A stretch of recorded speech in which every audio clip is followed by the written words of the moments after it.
Hello, everyone. Welcome to our final week in review. Here we are at Module 8. Can you believe how quickly the course has gone? These 8-week courses definitely do move along. This week in review will be a little bit longer because I got a couple of things I want to cover, kind of some wrap up with the course. But let's talk about the kind of the normal things that we talk about, and that's the week in review, kind of reviewing what we're going on to do this week in Module 8. So let's take a look at Module 8 here. I am getting some questions on that already. Right now it is Tuesday morning. Um, and I wish I could have got this out yesterday, but unfortunately, time constraints did not allow me to get the video out. So hopefully this will answer some of the questions that I've been getting that have been coming in. But um, first, real quick, before we move on to the module, there was a lot of students who wanted to know more about the Canadian healthcare system. So I went ahead and put that video in there. Do watch that. It runs maybe about 10 minutes. I think it's really informative and gives you a kind of a nice insight into the Canadian healthcare system. Also dispels some of the myths that you may hear about Canadian healthcare, that people are dying, that they're waiting, forever to get MRI scans. Um, there are wait times, but I think it's really interesting. Watch the video. I'm not saying we're going to go to that we're ever going to get to that system, the Canadian style of healthcare, but it seems to be working for them. Also in the UK as well, with the National Health Service, seems to work for them. Whether we're going to get there, I don't know. Maybe not in my lifetime, but we'll have to have something because what we have right now is not working.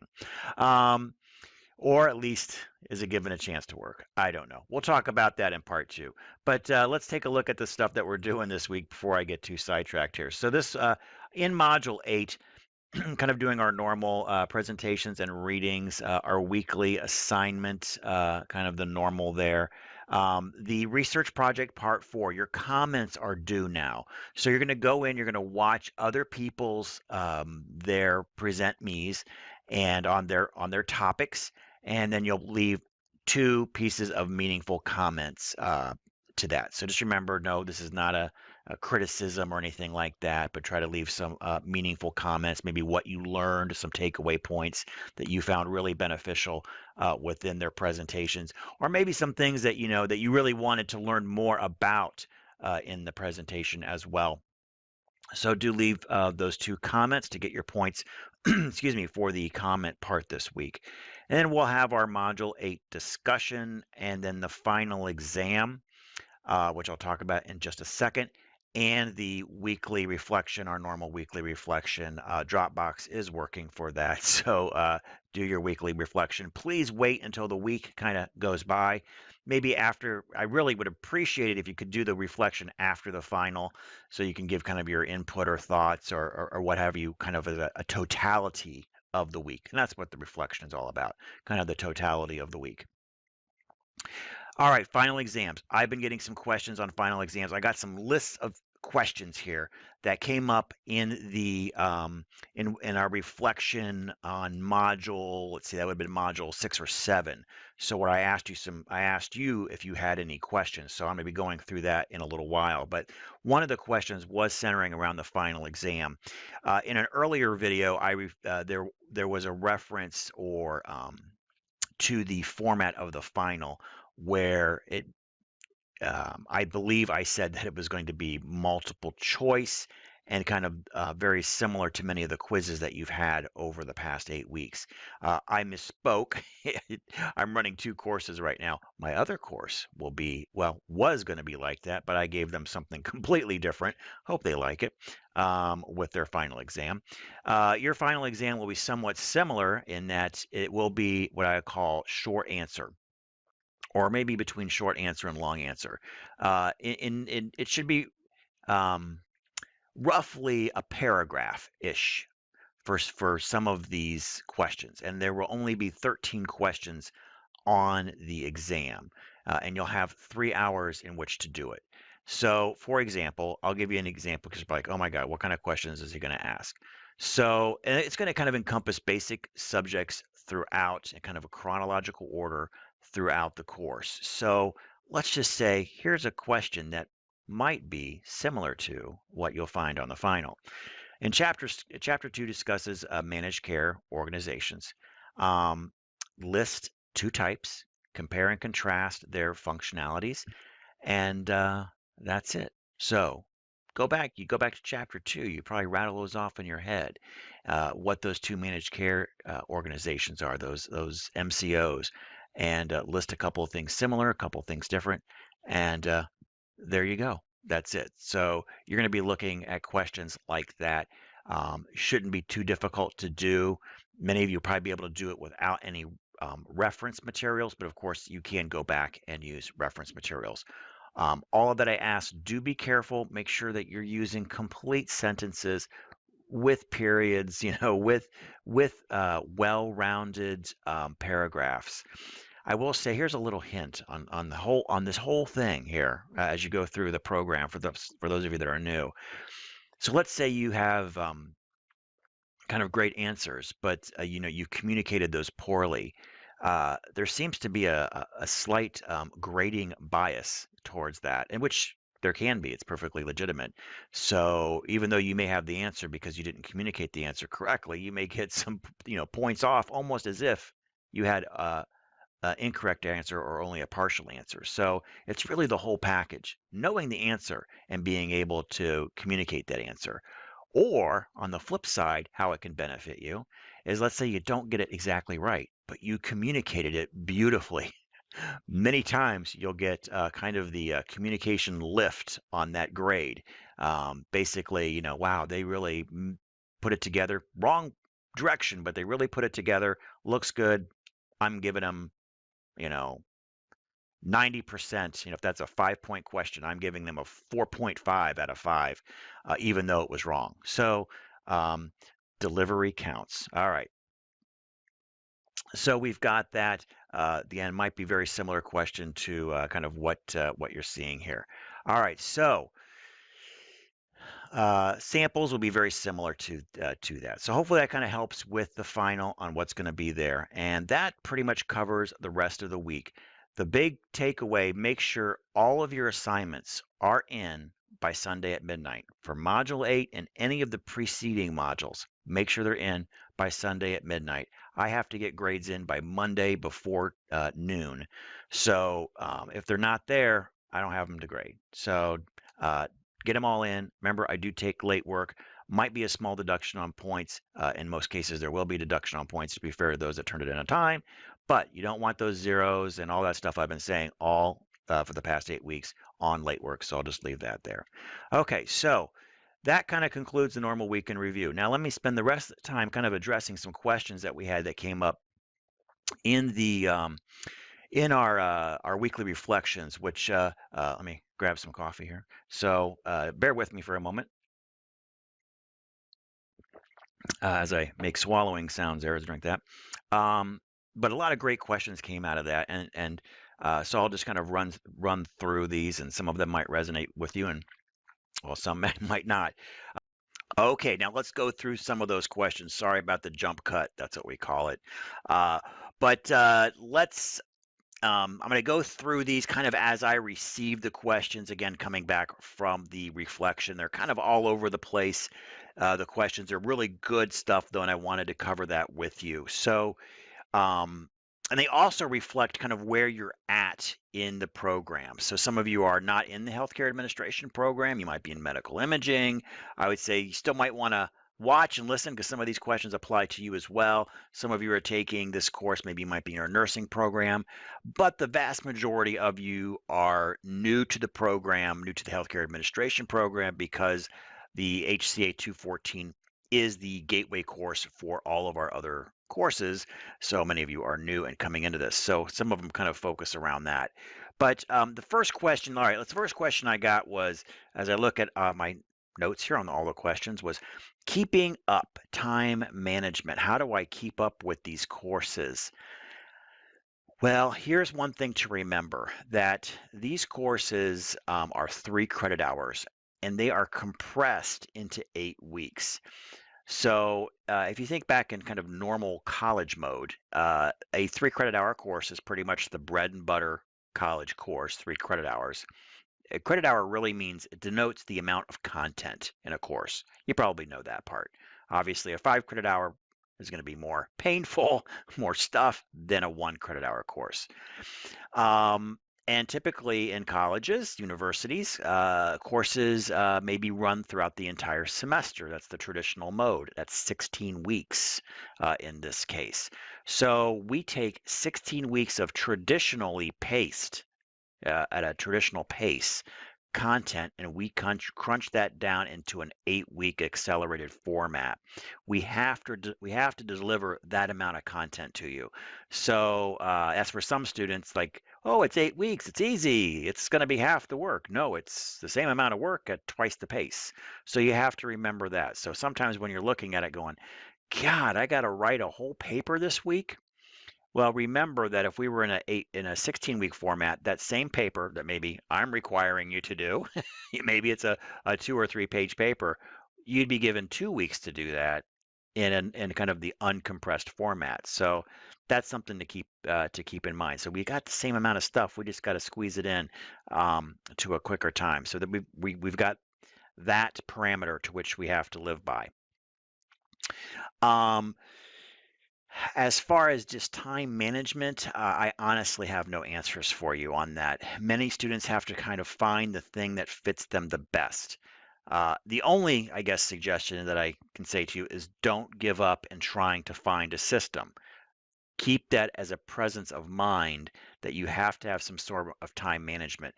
What may work for one student may not work for the other, but you have to find something that works for you. The one I guess I will give some advice on time management, and that's whatever system you devise.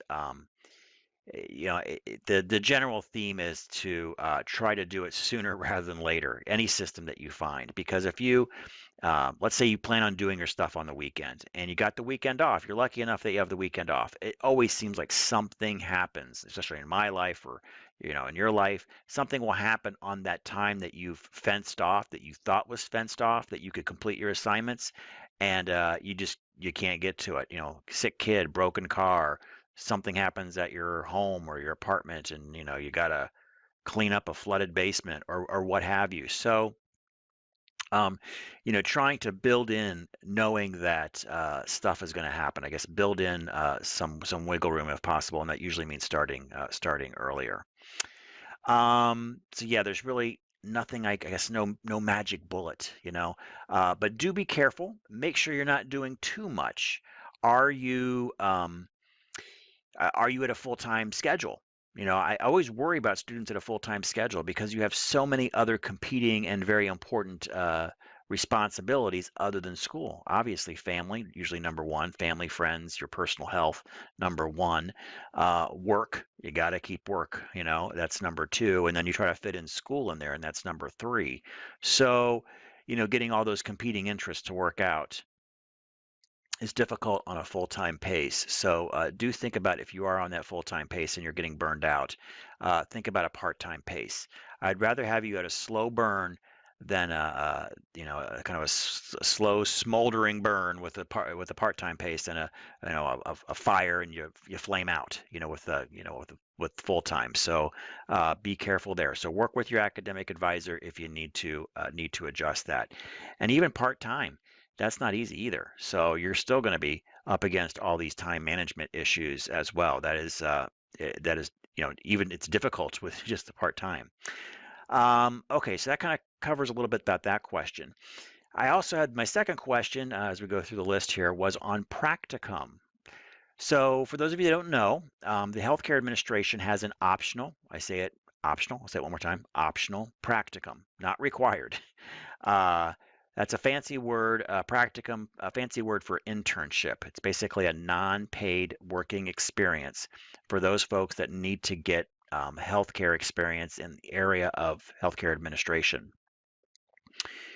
98% of the students do not want the practicum. Many of you are already working in healthcare and you kind of know where you want to go. You know that next step that you want to be within your healthcare area, whatever area that you're particularly in. Health information technology, you might be in respiratory therapy, you might be in imaging. You kind of know where you want to go with your career and to advance that. Um, we do have some students who don't have any healthcare experience that we bring into the program. Those individuals, we really do want them to take the practicum you need to get out there. You need to get the lay of the land because healthcare is a very unique animal, and you want to know that. You want to find out the things maybe you don't want to do within healthcare. That's just as important as finding out the things that you do want to do. So the practicum can be very helpful in that area. In general, the students that have taken it, it's been great for them in that they've made connections. We've had jobs that have come out of it. Um, you can get references out of it, networking opportunities. So it's been very, very helpful for the vast majority of students that have opted in to do that. We've even had some students who have healthcare experience, are working in healthcare, and have said, I want to try something completely different. I want to try human resources, or I want to try marketing or something. I want to go, look at nursing homes. They've done that. And I know it's kind of difficult, though, when you're working a full-time job to actually work for free. But let me give you the parameters on the practicum. We typically offer that in the spring semester. You will want to schedule that as close as possible to the semester to which you graduate. We want you to be completed as much as possible as an HCA grad before we put you out there kind of in the real world. And it is 120 hours that you have to do.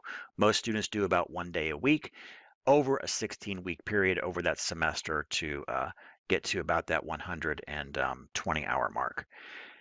And the nice part about it too is you can identify the facility that you want to go to. That's actually part of the process in doing this, is that you identify 3 facilities that you would like to go to, the contact individuals in those facilities.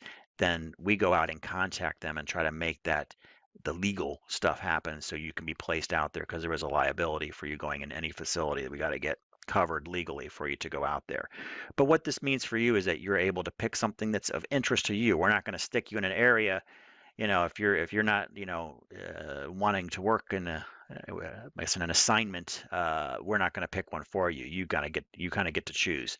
Doesn't always work. Sometimes we can't get the legal stuff to work out between a clinical site, but that is pretty infrequent. If they're willing to host you, they're usually willing to sign off on the legal requirements, which we take care of. We cover all the liability insurance and all that stuff. So that's the practicum. So do think about that if you do want to know. We don't have currently any practicum students going on this spring, but if you are interested, please contact me. Again, we typically run that in the spring semester. All right. Next question was on closing grades in general. So I'll speak a couple things about grades. One, as I mentioned earlier, we're going to have all the grades hopefully caught up by Wednesday, so you can see where you're at.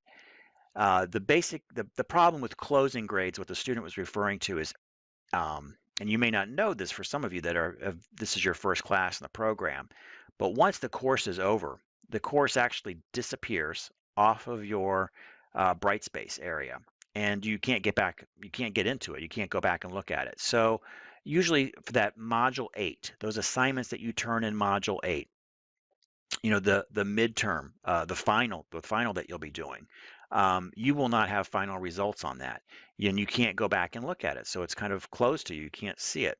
We've tried some things over the past. I've suggested some things, but we couldn't get it from a technical aspect to work.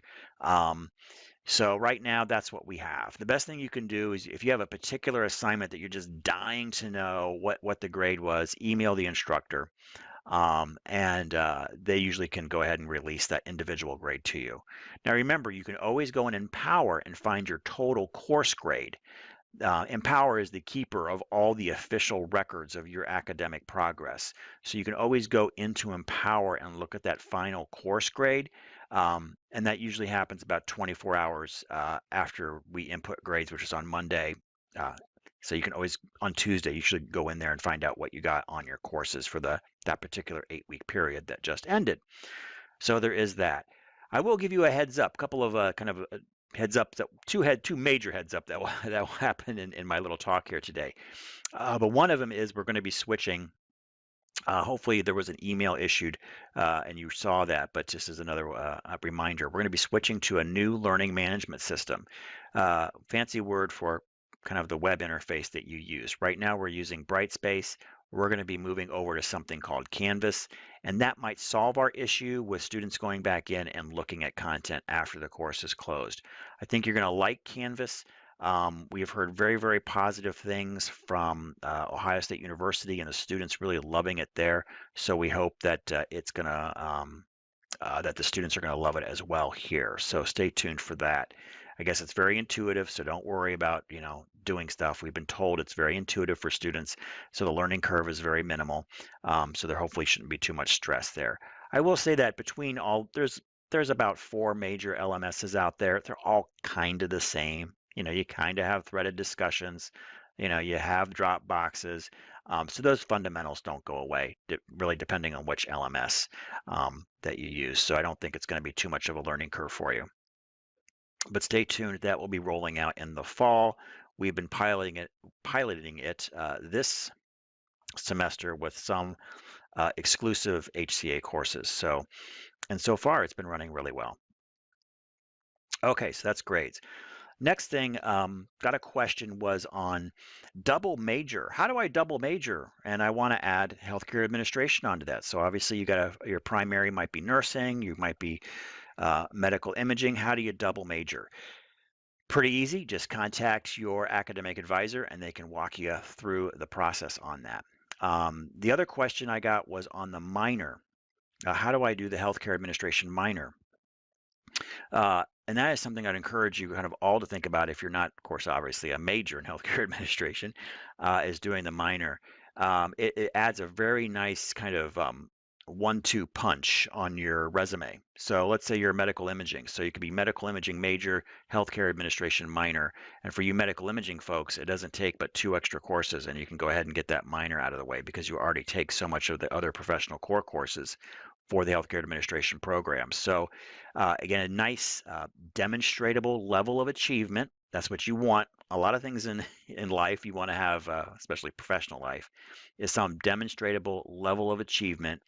Whether you're looking for a new job or looking for advancement, you've got something that says, look, I have this, whether it's a credential or it's a degree or it's an enhancement to your degree, such as a minor that you can show folks kind of that, here's what I've done and here's the proof of what I've done.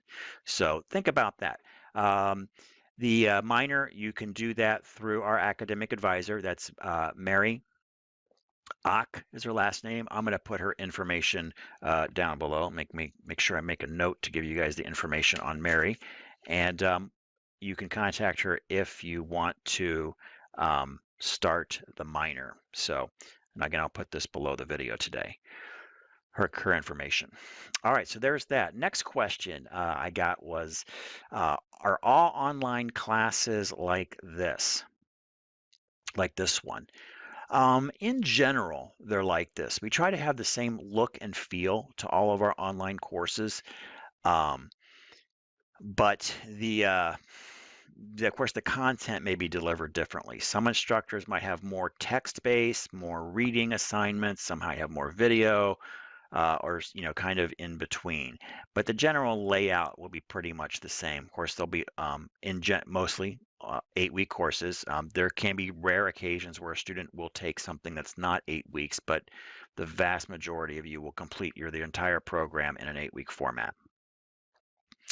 And we do try to make them very consistent in look and feel.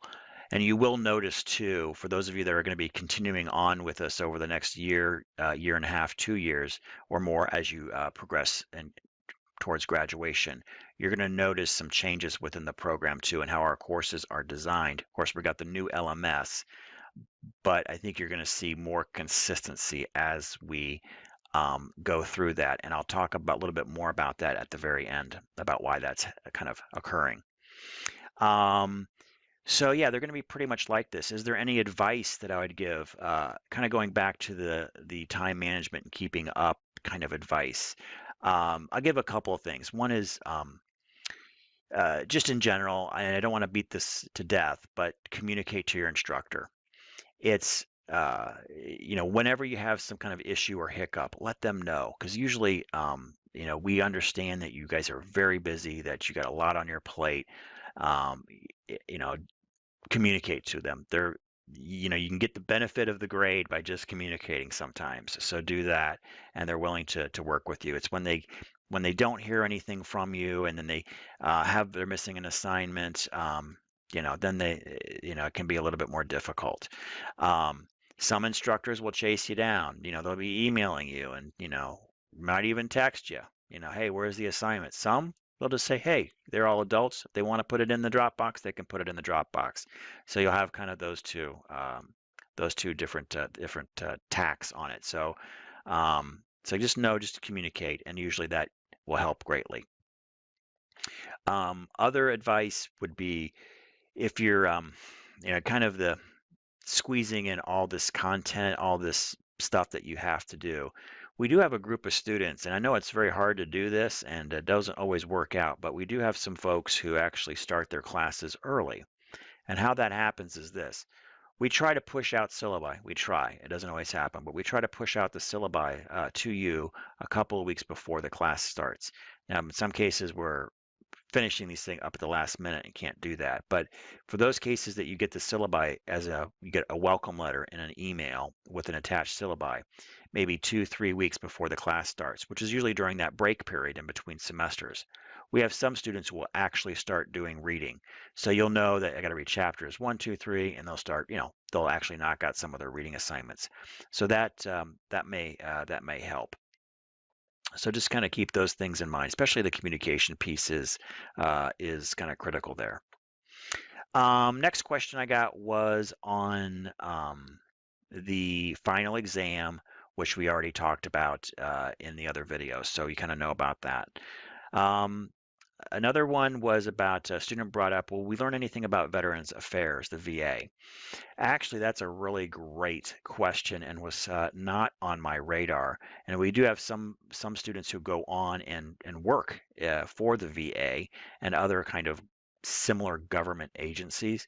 And we it's obviously it's addressed in the program as far as like a definition of what the VA is and what they do, but we don't really go into a lot of depth about anything that might be unique about working for an entity like that. So I'm definitely going to keep that on my radar when I talk about kind of the last piece here about how we can find a home for some of that content. Next question was extra credits. So the way the extra credit is, it comes in through email. Obviously, you get those little video cues that you get every week to send in something that you kind of watched a video. You send it in to me, comes in an email. I then just drag that email over into a file. So I have a file of all the emails with your extra credit on there and where the email came from. That's how I can identify the student. I'm going to go to that email, that bucket, that file of emails, only in the case where you're, if you've got an A, I'm not going to go to it. Obviously, you've got the A, you've locked it in. We don't have A pluses here. We just have A. That's it. So no minuses, no pluses.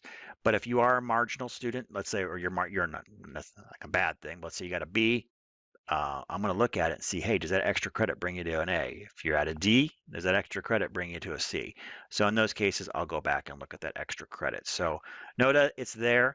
And even though I think I had some old columns on the grade book where I used to keep track of it kind of individually, then I thought, actually, what I ended up doing is only in about maybe 98% of the cases did the extra credit help a student, because most of them received an A grade. So in very few cases where I was actually needing that extra credit to boost them over, but it does happen. So it's a good thing that you did it, because again, you don't want to be that individual where you could have had it and didn't.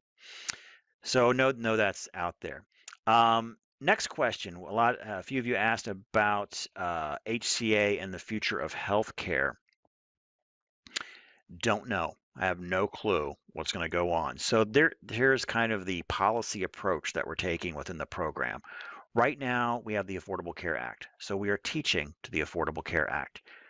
I can't there are going to be components no matter what happens, because it's based on fundamental outcomes, a lot of the Affordable Care Act. So I don't think some of that stuff is going to go away, because it just makes sound reasoning that some of those initiatives are retained. But right now, again, we're going to teach to the Affordable Care Act in our program courses. As we learn of things coming on the horizon that we think are possible that are being entertained, then we'll start bringing those into the courses. I mean, I get daily emails from various sources, and there's supposedly there's a program that's being vetted right now that the Trump administration will bring forward as a part of a repeal and replace, but like no one has seen it. Only a small handful of, I guess, congressional leadership have seen it, like two or three people. So until it gets out to really for the public to vet and then to see if there's any real steam behind it, then we'll start incorporating some of that into our coursework. But right now, we're going to teach the Affordable Care Act. So it is kind of interesting. The one thing that will never change within healthcare administration is it's always changing. It's always a moving target. And then the last question that I had were about kind of career pathways, and that is one of the hardest questions I get about the program because so many of you come from an associate's degree uh, program at one point, and associate's degrees, by their design, are meant to be vocationally oriented on a kind of a specific job. If you go to X-ray school, you're going to be a radiologic technologist. You know exactly where you're going to work and the kind of work you're going to do when you're done. If you go to respiratory therapy, you know what you're going to be doing. I mean, they're vocationally focused. That's the way it's supposed to be for associate's degree programs. That's the way they were designed back in the 60s. But with baccalaureate degrees, they're much more diversified and kind of bigger picture in most cases. So that makes it hard for me to say, yeah, you're going to be working right there in the hospital on that floor. If you think about it, we could have, and we do have students who work in finance, that can work in human resources, that can work in supply chain, that can work patient care services, that can work in health information technology, that can work in accounting and audit. Got a student just today. Was very excited because he's graduating.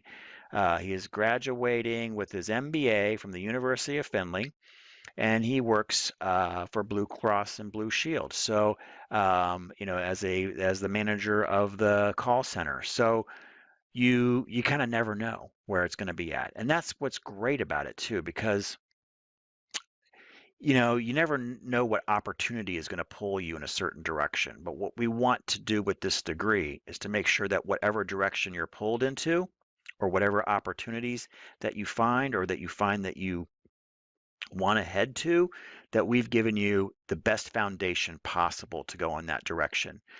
Now, we can't keep you here forever. We'd love to, but you want to graduate. So with that, we have to make choices in the courses that you're exposed to. But I think with the courses that we have now, and what I'll talk about in just a minute, will really position you to go in multiple directions. And that's another thing we struggle with our students, is getting them to understand that it's just not being a hospital administrator, in the big building. It can be in a lot of different areas within healthcare. Again, with the student here working that I'm pointing to on the other monitor because he just emailed me, it's working at Blue Cross and Blue Shield. You might be working for a county health agency.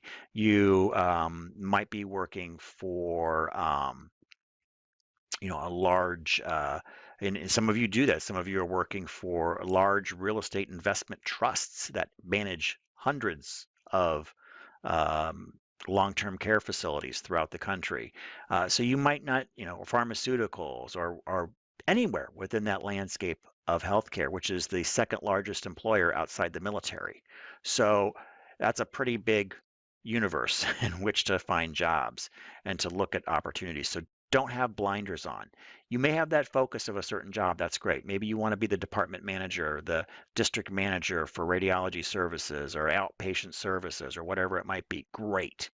Have that focus, but don't let that narrow your vision to just that, because you may find something that comes in from out of nowhere that's a better opportunity that may even pay more money. So keep your eyes open on that.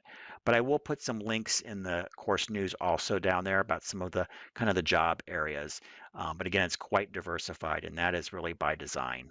We wanted the program to have a much more diversified approach. All right, so that kind of covers those things from the questions. Now, uh, the second kind of a little announcement, one was the LMS, the new Canvas is what it's called, that will be coming out. The second announcement, which you'll get some more information on this, but there has been a major redesign for the healthcare administration program that I've been working on this spring, and it's done. And it's really it's the biggest thing that's happened to the program in 10 years since we brought the program from land-based to online. And the entire curriculum has been revamped. Not to say that the curriculum that we currently have is wrong. It's a great, I guess, chassis, a great structure that we have.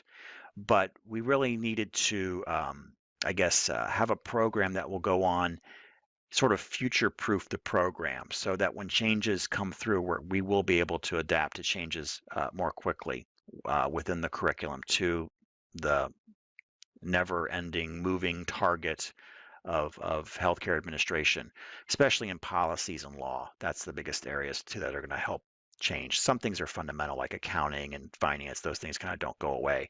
They're pretty solid from year to year. Um, but even accounting can change as administrative changes go for accounting practices that will filter down. So, major refresh or redo of the entire program. Every class was in some way touched or impacted. Some classes were sunset. Um, but the content of those courses was incorporated into new courses. So we didn't really, there was no content that you currently were having or had that's going to be completely gone. It's just been found new homes, maybe some of it, and maybe paired with complementary information that we feel it's going to really benefit students in kind of going forward in the future. The way that it was done, one again, every course was redesigned. There'll be all new course names, all new course numbers, and you're going to see that starting this fall. So for those of you that are going to be with us this fall, you're going to see when you go to register very shortly here in the next month, you're going to see new courses on that. So let's talk a little bit about the kind of the shape of the program. Right now, the existing program is 11, what we call 11 courses, core professional courses, these HCA courses that you have, some BUS courses that you have. We now have gone to 13 professional core courses. So we've increased by 2 courses. We've gone from 33 credit hours to 39 credit hours for the core professional. Now, for those of you that are like, hey, this is changing everything. You just increased the credit hours. No, you're grandfathered. You will only need the 33 credit hours of coursework. So don't worry about that. But there may be some instances where, and probably the majority of you may elect to do the 39. And let me explain.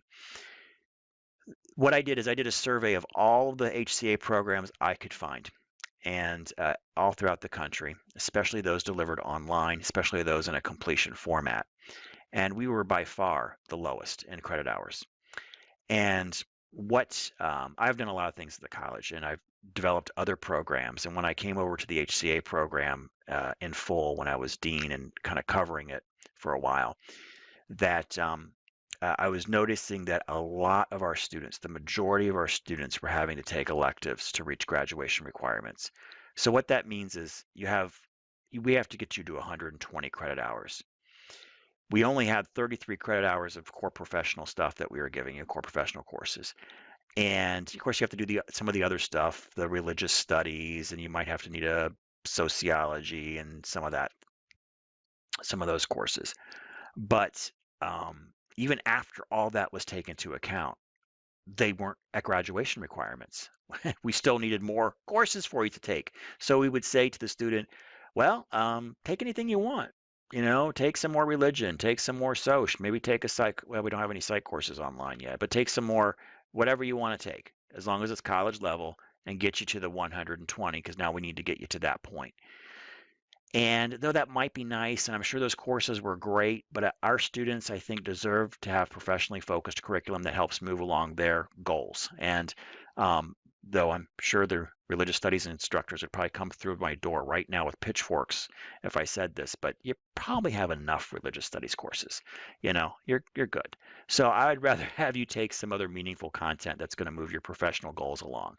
And that's where it really came into, because we really had a lot of the vast majority of our students have extra capacity that we had to bring them to 120.